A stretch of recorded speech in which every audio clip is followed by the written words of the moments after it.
Welcome into this episode of How to Ride a Roller Coaster. I'm David Ezell, and today I'm joined by Tiffany Becerra. She is the founder of Genesis Resume Company. What's going on? Not too much, but also then again a lot. So what's going Everything. on? Yeah. Yeah, definitely feel like everything is always going on. But yeah, so I mean, before we really kind of dive into your background, how you got to where you are, what does a normal day in your life look like right now running your own business? Um, Monday is me wondering what Tuesday's gonna look like, wondering what Wednesday's gonna look like, wondering what next Friday from Tuesday's gonna look like. So it's mostly just trying to stay ahead and keep ahead and So let's go ahead and dive into Genesis. yeah. So starting with Genesis, passion of mine, and actually kind of stumbled into it, much like I did with recruiting, because COVID happened and everything shut down. Nobody's hiring anybody, and I'm wondering, what am I going to do? So I started thinking and racking my brain, and resumes, I stare at them every day. You Yeah. know, hundreds of them. I'll even go as far to say thousands, maybe in the millions at this point in my career. Have you seen them? And at the end of the day, they all essentially look the same. And so to a recruiter, now that we have to go really quickly and we have all of this technology going on, a lot of people are, you know, confused or what to do with their resumes with applicant tracking systems. And so I wanted to create kind of an all-in-one, I suppose, for people in general. So I not only have Genesis resumes, resumes that I've created that I sell online, but also helping people in navigating the whole resume process. Awesome. And because it's confusing, you don't know what's supposed to be on it. You're not really sure if your resume is being seen. And so it just seemed to be kind of the perfect opportunity for me to kind of dive into something new. That's awesome. And so Genesis has both templates and they can do consulting with you just to make sure that so they get a template, but making sure that it's something that's going to put their best foot forward. Yeah, I mean, it can be as simple as go online, buy a template. You never even have to chat with us. Oh We wow. do everything via technology. So I utilize one called Canva. Yeah. And they're just pre-made templates that, people just don't have the time to do, don't want to do, don't know how to do. And Yeah. so they can buy them really, I think my cheapest one might be 7.95. I've got to go back and kind of look, but and you have a link forever, and so it's all digital, nothing via Word that you have to kind of download and then re-download. You know how you're going back and forth between Yeah. Google and Microsoft Word and trying to do a lot of things. So anyway, I try to keep it really simple. But there are a lot of people that actually utilize my resume writing services more so because when they look at the resume, then they're not to confuse them, but they're like, well, which one's the best one? And so anyway, it starts a dialogue and a whole thing. And so people feel, Genesis, I chose the name is the beginning. When they get a Yeah. resume from us, I want them to feel it's the beginning of their new journey in whatever pursuits that they have in front of them. I love that. Yeah, I love that. So how did everything kind of not Genesis per se, but where did all of that come from for you? Because just talking with you for a few minutes, it seems like entrepreneurship is just one of those things that kind of oozes out of you. You know, it's like show me the challenge, and I'm going to show you 15 ways that I'm going to attack it. So is that something that like you got maybe from your parents, or was that just? I mean, where did that come from? Where did you get that start? You know, a certain woman with the name MOM Nice. is the one for that. And because she was a single mom, but a classic story, real dad wasn't around. And so my Uh, mom kept down three jobs. And, I want to tell the story because I've actually never told it publicly. But, one year, and this was in the 90s, granted, maybe the 2000s. We won't give away my age, kidding. But I was thinking that in the 90s one year we made $6,000, or she did, in a full wow. given year, and so I just come from really humble beginnings, and also beginnings that all of my friends had cars for graduation and trips for graduation, and Yeah. new clothes every every time. And at that age, that's, you have nothing else to care about. And so that's the big deal. And so I think I just grew up hustling in a sense because school, I wasn't, I realize now in hindsight, being in my 30s, that school just wasn't for me. And it wasn't that I couldn't grasp it. I just am ADHD and, get distracted by bright colors or new companies and Yeah. would rather go figure it out and, dive right in. So I get a lot of the discipline and just that persistence to work really hard from my mom. That's amazing. I mean, Yeah. and just being there and seeing that firsthand, seeing the dedication and all the things that it takes to get it, learning instant, not being able to have instant gratification from such a young age, I'm sure has just kind of, played a big part into how you attack everything now. So with that kind of background, I mean, what was really that first like foray into entrepreneurship where you just said, I'm going to really kind of do my own thing? I was working in corporate America and loved it. Started at the bottom of the totem pole. I was the only girl on my team. So at that time, it was 2012. Not many women were hired at this company. And then eventually, that changed, thank the Lord. But I was really excited to be on a team of all guys and be the only girl. So then Yeah. that really got me even more interested in recruiting because I really started paying attention a bit more. And then I realized I was actually pretty good at it. And, after some training, of course, Yeah. maybe a lot of training, but I liked it. I was good at it because I like people. And, I like talking to people and really understanding, where they want to go in life. And so I started in physician staffing, loved it. That's the corporate America. Then I decided to take a leap of faith with a friend of mine, and he had a investment real estate firm in Dallas. And so he needed someone to come in and help. The company was already 6 years old at the time, and they had done, I think, 75 agents, had hired 75 real estate agents on their own. But since they were growing, CEOs shouldn't be in the mix of job boards. Sure. They've got to be out doing their thing. Sure. And so I was hired as the recruiting manager. Um, I'm not sure if he knows, but I had no clue what I was doing when he hired me. But I wanted the job so badly. I was like, I'm resourceful. I'm really hardworking. I'll figure it out. I'm going to figure it out. I'm gonna figure it out.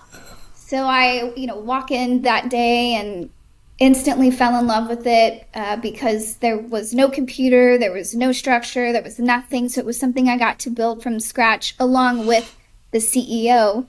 And so then I classic story, broke up with a boyfriend and some friends were going to Thailand. I was like, 29, 30 is coming soon. Why not? So I went to Yeah. Thailand and Cambodia. Wow. And wouldn't you know it, Thailand stole my heart. And then traveling stole my heart. And so literally 30 days later, I came back to my friend and sat him down at lunch. And before I said anything, he was like, "You're leaving me, aren't you?" And I said, "Oh, you're in a really great spot." He's like, "I am." So what kind of entrepreneur would I be if I didn't tell you to go pursue your dreams? So Right. we're still friends to this day. I still help him in real estate. So it's been a really good friendship. But anyway, that was kind of my first leap is I wanted to just travel the world and needed Yeah. money to make it happen. So, Oh. yeah. And so how many places have you been since that? I mean, I know that like traveling is 90% of every single thing, like that kind of encompasses a lot of your world. So how many places have you been to post Thailand? Yeah, so 29 since then. Wow. Yeah. Is that still the favorite? Is that still the one that's, really kind of set the bar? Over the years, I used to say Spain. I used to, kind of say Italy, and they do hold Yeah. special places in my heart for different reasons. But if I had to move anywhere, if I just decided to be like, screw it all today, I'm out over it, I'm buying a place in Thailand. That's Yes. Like, awesome. it's just my place. The food's amazing, the people are great, everything's super cheap, and I don't have to work as hard to have a mansion. Yeah. I'm Was not there that I any have a mansion now, but was there anything about that trip that really maybe just kind of being out of the norm and being in a place like Thailand or Cambodia? Was there a moment that you remember where just kind of shifted that mindset or your that thinking where you came back and you said, you know what, I'm gonna do it. It's just this awakening moment and I'm gonna go back and this is what I want to do. I have a pretty humbling, a very nice beginning, I guess. And I say humbling because a company that was trying to hire me to be their recruiter and leave my friend a real estate company, which again, I had already been there 2 years and had hired 14 recruiters underneath me. So we Wow. were doing really well. But I started looking at options and then I started, kind of doing the math and realizing that a $10,000 raise is amazing, but it wasn't going to buy me, I wasn't going to be able to travel a lot like I wanted to if I Sure. didn't, try something else. And so that client had a really honest conversation with me and it actually kind of took me by surprise. And he just looked at me, took me to lunch one day and looked at me in the middle of it and was like, what do you really want to do? And I said, what I really want to do is be the CEO of my own recruiting company and maybe grow it, maybe not, but try it on my own. And he goes, I'll tell you what, I'll be your first client when you start Wow. your new company. And so, it gave me the courage and, beginner's luck, whatever it was, I don't care. Praise Jesus. In my eyes, but Yeah. that was my in. And so, I learned how to negotiate contracts, which their contract was the very best because they were the very first ones and I didn't know what I was doing. By the end of it all, you start, getting a lot better and doing higher volume recruiting and then you start getting into more senior level positions and into C-suite. And so it just, your career evolves like anyone does. But yeah, So that's that. so was that the position that really blossomed into Net Gold, the next thing? It was. Okay. So my business partner, we had worked together pretty much my whole recruiting career since I met her. I had brought her over. And so I had told her, I was just like, I got this offer. Like, I'm kind of ready to take the next step. I already talked, to my friend, and he's totally cool, which was her boss at the time, too.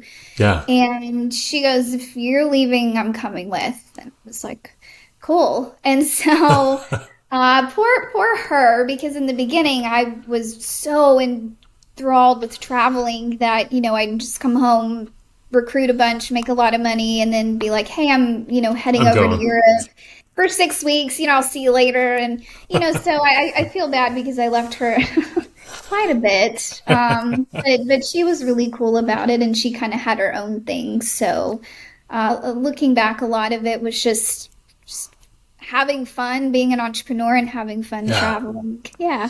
So what were some of those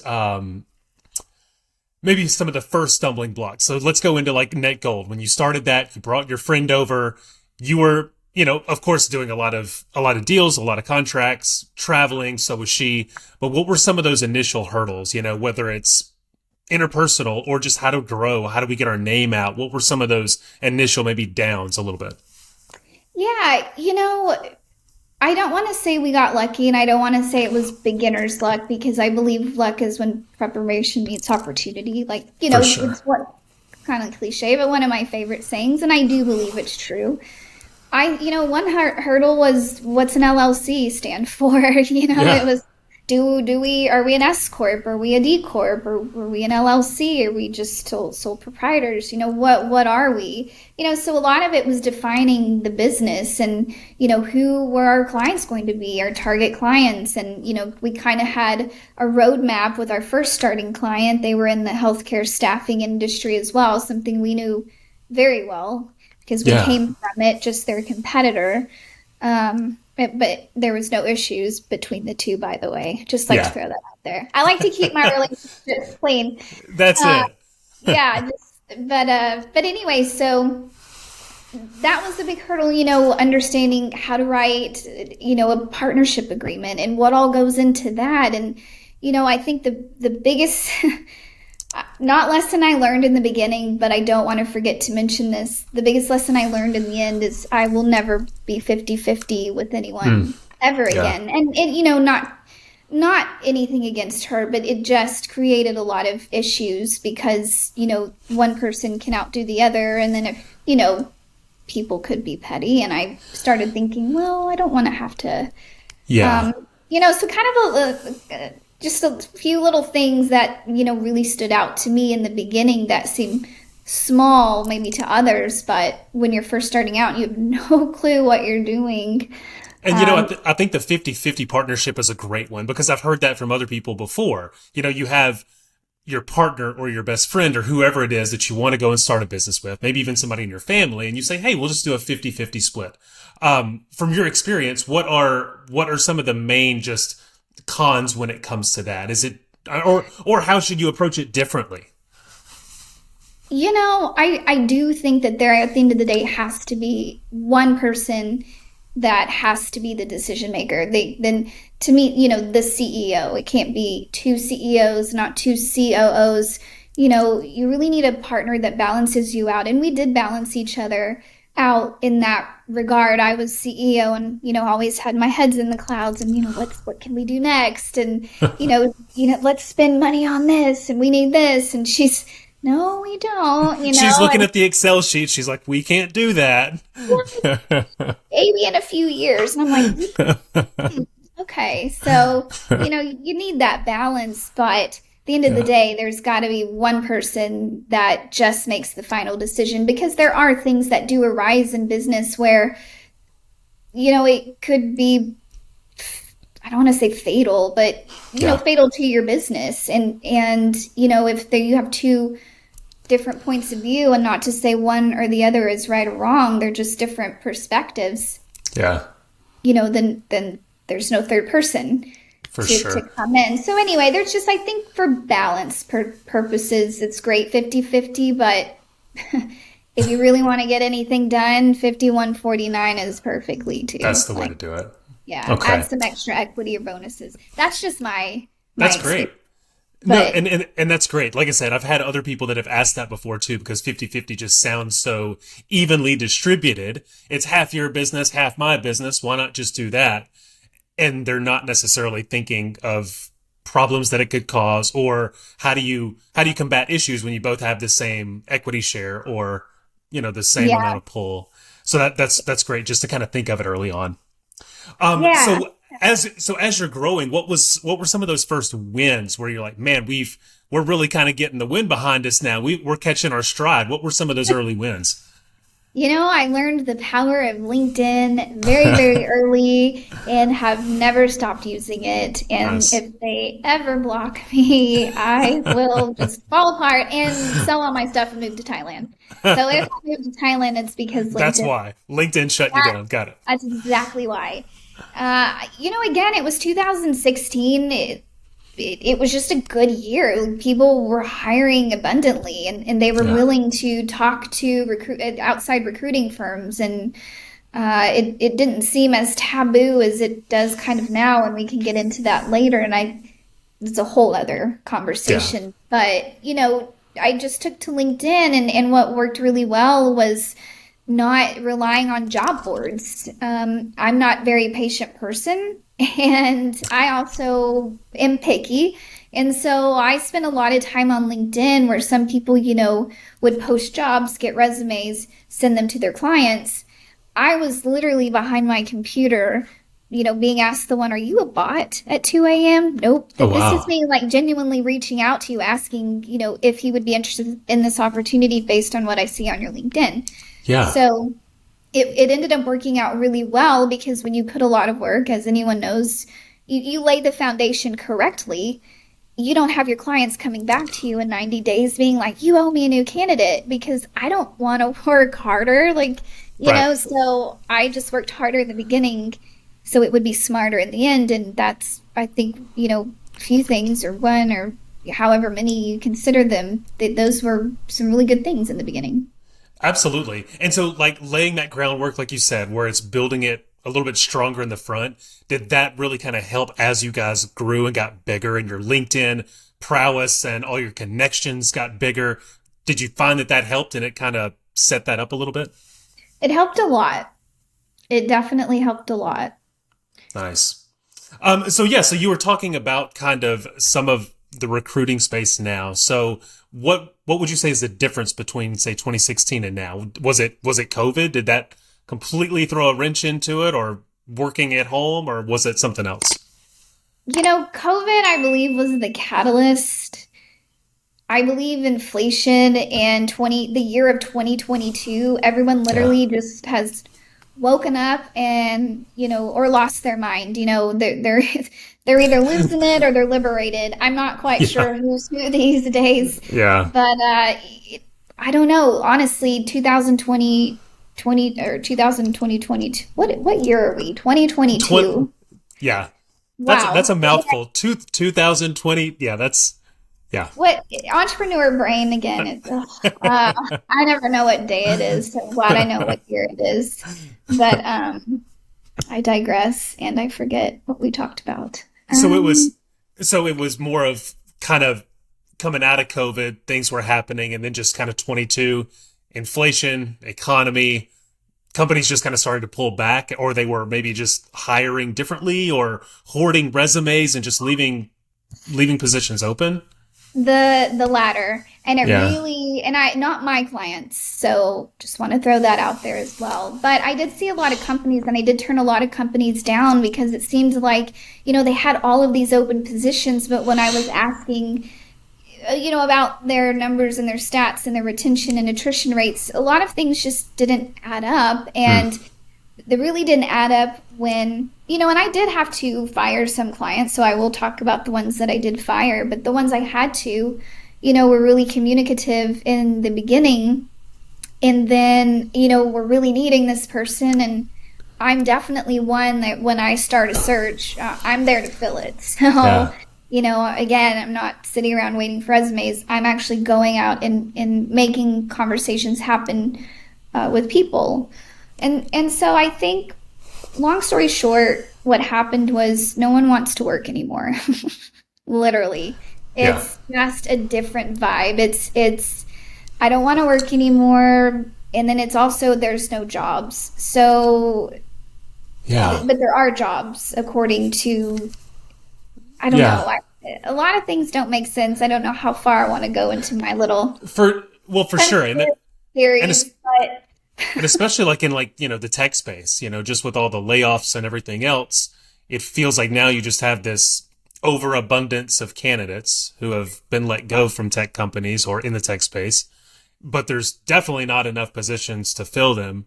Everything that I ever see is like every position, it's like 200 plus people have already applied. And that's not even the number. That's just kind of where LinkedIn caps it off when when it's showing how many people have applied for a position. So to me, it just kind of feels like a lot of companies may just be trying to gather as many resumes as they can, maybe hoping that start of next year, get past a few things change a little bit, and now they just have this gold mine of resumes of people that they can reach back out to. I have never seen it happen until last year. So you were Really? exactly correct. Yeah, 2023 has eased up a lot. 2022 was that year Mm. of creating fake positions. I don't know if it was to appease investors or inflate the market or deflate. I don't know what the goal really was in the end. I mean, I get it intellectually, but Yeah. then I also don't understand it. But Yeah. yeah, it's just and then people started realizing that they didn't really have to work that hard, that they didn't have to commute those 35 miles, that they actually can work from home and get a lot done, maybe more done in 4 hours, Oh, for being at sure. home by yourself, than you have to be for 8 hours when, three of those you're spending at lunch or coffee break or, On the e-cig break or road. whatever people do these Right. days. Right. So it's just so much is it's a lot, and I think it's now people are starting to put it together. It was like Yeah.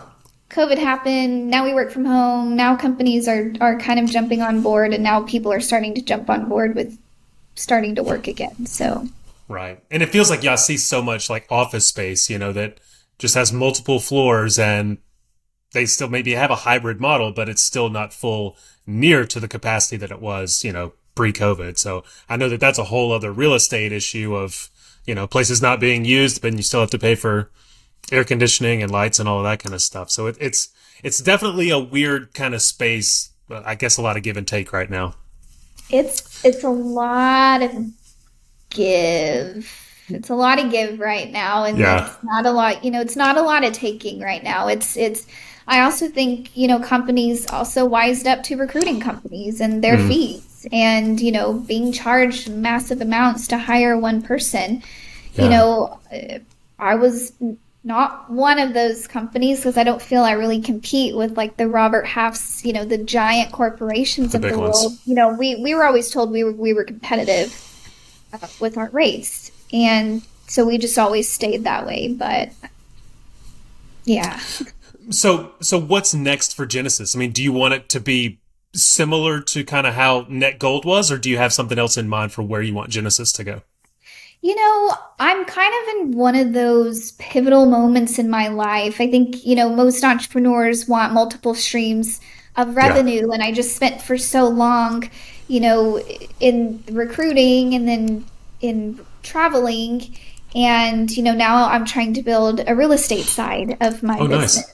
Yeah, yeah. So Nice. I actually moved to Austin and am now leasing. So Nice. now I'm doing real estate while also still recruiting and resume writing. And so, I would love if Genesis, I might take an investor someday and we grow it and hire creative writers. And, my dream would be to have a one-stop shop recruiting brick and mortar shop where you Nice. walk in and it's kind of like you walk in your pajamas with a white piece of paper, and by the end of it, you're walking around the room, you're walking out in a suit or, in a That's dress cool. and with a brand new hot resume and a new hairdo. And I don't know. I'm a big dreamer.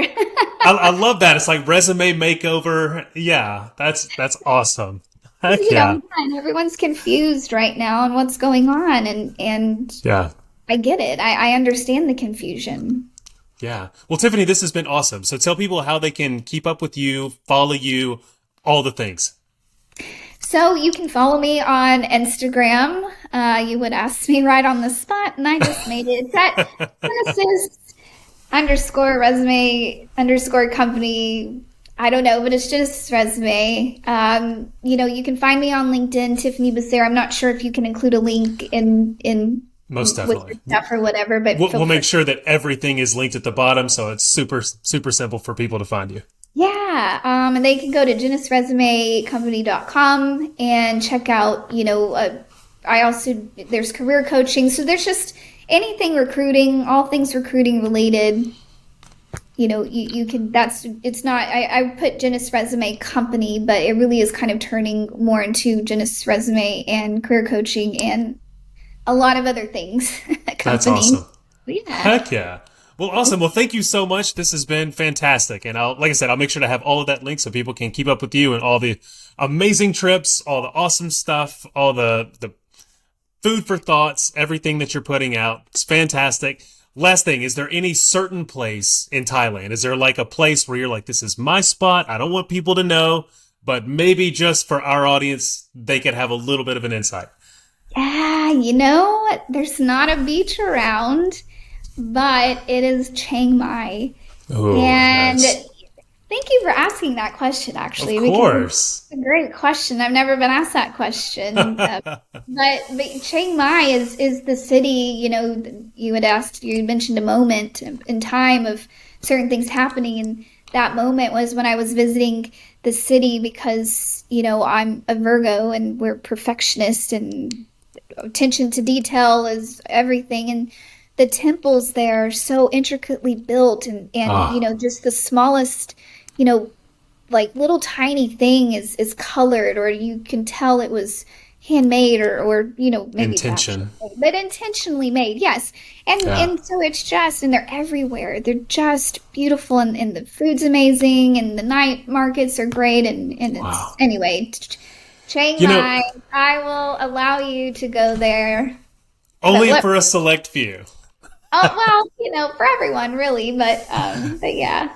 Nice. I always feel that way anytime that we travel, and especially abroad, like, you go to Europe or someplace like that, just the architecture, the attention to detail, and it always kind of lets me down when I come back home and I'm like, oh, everything's just like a square box, It's just, I don't get that same feel. And I get it, things are cheaper to build whenever you do it that way, but I don't know. I just kind of wish that there was a little bit more character and intention and building with the land and focus on what it is that you're making instead of just how many of them we can make.